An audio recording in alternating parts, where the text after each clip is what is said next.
we're going to download a special tool called Oracle SQL Developer. It is a free IDE provided by Oracle Corporation for working with Oracle databases.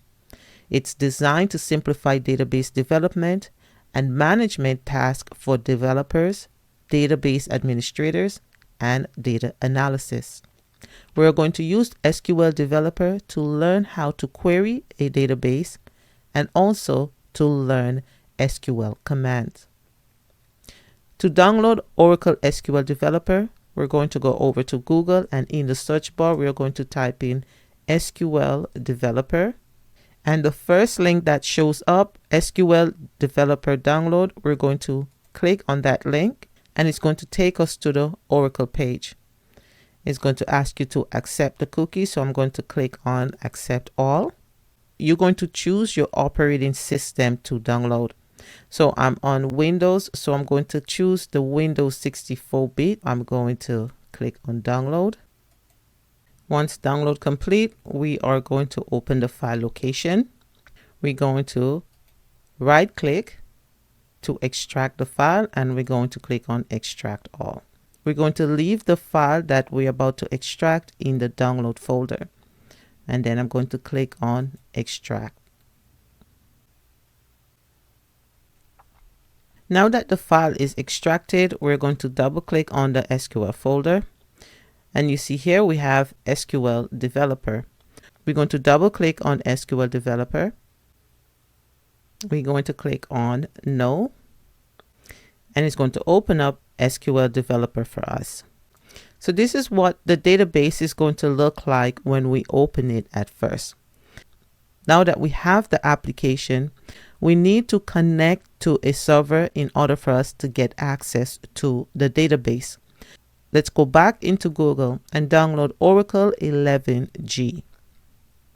We're going to head back to Google, and in the search bar, we're going to search for Oracle 11G Express Edition Download. We are going to click on the second link that says XE Prior Release Archive, and it's going to take us to this page. We're going to choose Windows 64-bit because this is the machine I'm currently on. So I'm going to click on Download, Review and Accept the Terms, and Download. It's going to ask me to log in. I'm going to put in my username and password.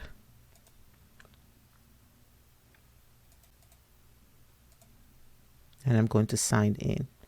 You must create an account with Oracle in order for you to download any of the software. We are going to open the file location. Also, right click, extract the file. We're going to keep it in the same download folder and click on Extract.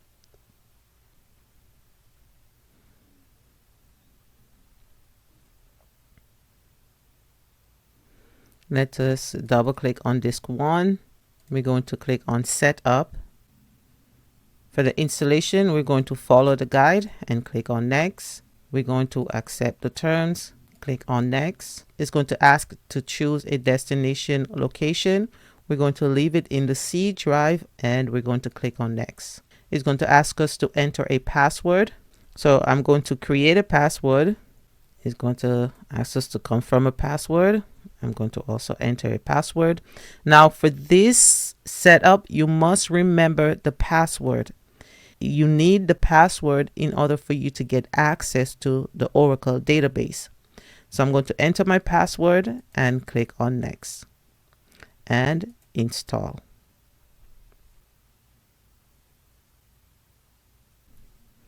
And we're going to click on Finish. Now if we go into the Start menu, we go into All. If we scroll down, you're going to see Oracle Database 11G Express Edition. We're going to click on the down arrow, and we're going to see all of the database software that comes with Oracle Database 11G Express Edition. Now do remember that Oracle 11G Express Edition is an outdated version.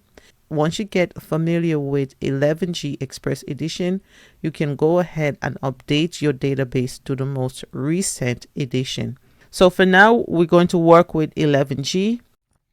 In order for us to connect to Oracle database, we need to open up the SQL Start Plus command line. That package comes when you downloaded Oracle database. So let's go to our apps, and then we're going to head over to all. We're going to scroll down to Oracle Database 11 Express Edition, and you would see Run SQL command line. We're going to click on this option. So this is the command line SQL Star Plus. In the command line where it says SQL, we're going to type in conn, C-O-N-N, lowercase, enter. It's going to ask for username. The username is sys as sys DBA. We're going to hit on enter, and you're going to enter the password that you created when you were installing 11G. So I'll put in my password and hit enter. Once it's connected, we're going to go back and open back up SQL Developer. Once Oracle Developer opened up, we can see here we have the XE database. So it detected our database this time. Now we have to create a connection. So to create a connection to use the database, we're going to click on the green plus icon. This is where we're going to put in all of our information. So the name will be sysdba. The username will be sys as sysdba. Then you're going to enter the password that you used when you were installing the database. So I'm going to enter my password. We're going to leave connection as basic. We're going to leave the host name as localhost.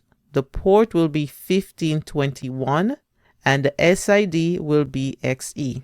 Now before we click on save and connect, let's test to see if we get a connection. Right where it says status, it should show if the database has connected successfully or if it failed. So let's click on test, and it said success. Now if I change the password to the database, for example, if I remove one digit from the password and I click on test, it will say failure because I did not put in the correct password. So let me go back and put in the proper password and click test, and it says success. So now we can go ahead and hit on save and then connect. It's going to ask for the password again. I'm going to enter my password and I'm going to click on OK. If you want to rename the database connection, you can right click, go down to rename connection. It's going to ask you if you want to proceed with this step. Click on yes. And then you're going to rename the database connection to whatever name you want. So for me, I'm going to rename my connection as nikkiDB and click apply. Now we're going to create another connection where we can load the HR database into that connection. So we're going to click on the green plus button. This time we're going to name this database HR. The username would also be sys as sysdba. I'm going to enter my password. I'm going to leave it as basic. I'm going to leave the host name as localhost, port 1521, SID will be XE. I'm going to click on test. The status is success. So I'm going to click on save and connect. I'm going to enter my password again and hit OK. The font size is a little bit small. So to increase the font size, you go to Tools, Preferences, go down to Code Editor, then Fonts. Right now we're at 12 font size. So let's increase it to at least 16 and then press OK. Now inside of the text box, I'm going to type in alter user HR account unlock. So this will unlock the HR user account for us. So I'm going to click on run. If I go down to the output, it says user HR altered. We're going to write another statement, alter user HR identified by DBA. We're going to highlight the query, click on run, altered user.